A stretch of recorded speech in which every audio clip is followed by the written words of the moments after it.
Hello, हमें question given है। हमें दिया गया है कि माना P1 परवलय का शीर्ष 3 2 तथा नाभि 4 4 है तथा रेखा x+2y = 6 के सापेक्ष दर्पण इसका प्रतिबिंब P2 है।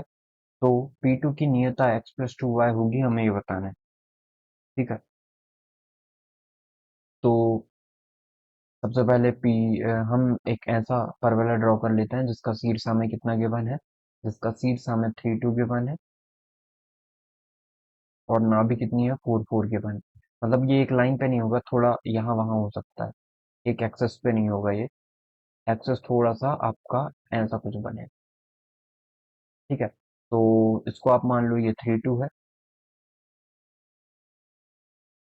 परवलय का शीर्ष, और नाभि कितनी है, 4 4। ठीक है, तो ये परवलय कुछ इस तरीके से बन जाएगा। अब हमें बोला गया है कि ये P1 परवलय है तथा रेखा x+2y = 6 के सापेक्ष दर्पण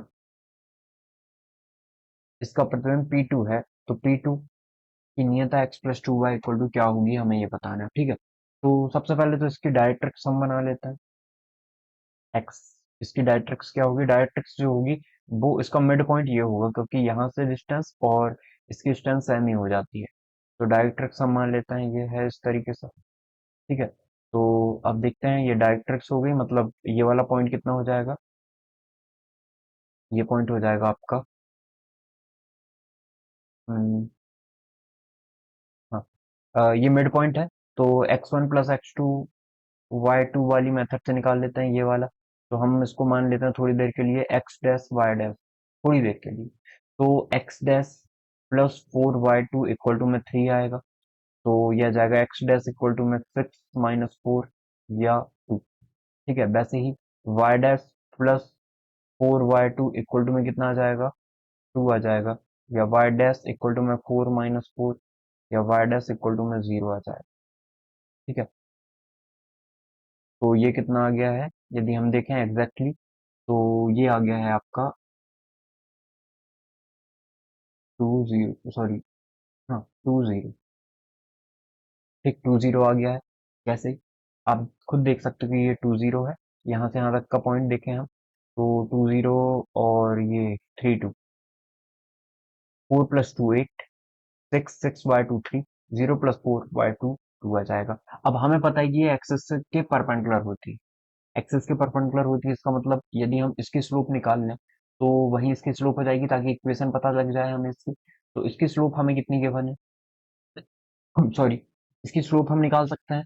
तो y2 - y1 अपॉन में x2 - x1 करके हम इसे नाम देते हैं, ये a है, ये b है, ये c है। तो हमने बी ए की स्लोप निकाली, क्योंकि ए बी परपेंडिकुलर है इस डायरेक्ट्रिक्स के, के डी ई के। तो m1 × m2 = -1, ये सेटिस्फाई करना चाहिए। ठीक है, तो y2 - y1 अपॉन में x2 - x1। देखते हैं, 3 - 2, 2 - 0, 2 आ जाएगा। 3 - 2, 1 आ जाएगा। मतलब ये 2 आ गया, स्लोप कितनी आ गई, 2 आ गई। ओके, 3 - 2, सॉरी, 2 - 0, 2 आ जाएगा। और 3 - 2, 1 आ गया, ये स्लोप आ गई है। किसकी स्लोप आई है, ये बी ए की स्लोप आई, ये बी ए की स्लोप है या प्रवणता है। तो यहाँ पे रख देते हैं। तो ये 2 आई है, इंटू में m2 इक्वल टू में -1, या m2 इक्वल टू में -1/2। ये स्लोप किसकी आ गई, डीई की। अब डीई की इक्वेशन निकाल लेते हैं, कितनी आ जाएगी, y इक्वेशन, इक्वेशन निकाल लिए डीई की। तो ये कितनी आ जाएगी, y माइनस का y1, एक पॉइंट है, 0 इक्वल टू में m माइनस का 1/2, x2 - x1, sorry x - x1 मतलब 2। सॉल्व कर लेते हैं, 2y इक्वल टू में -x प्लस का 2।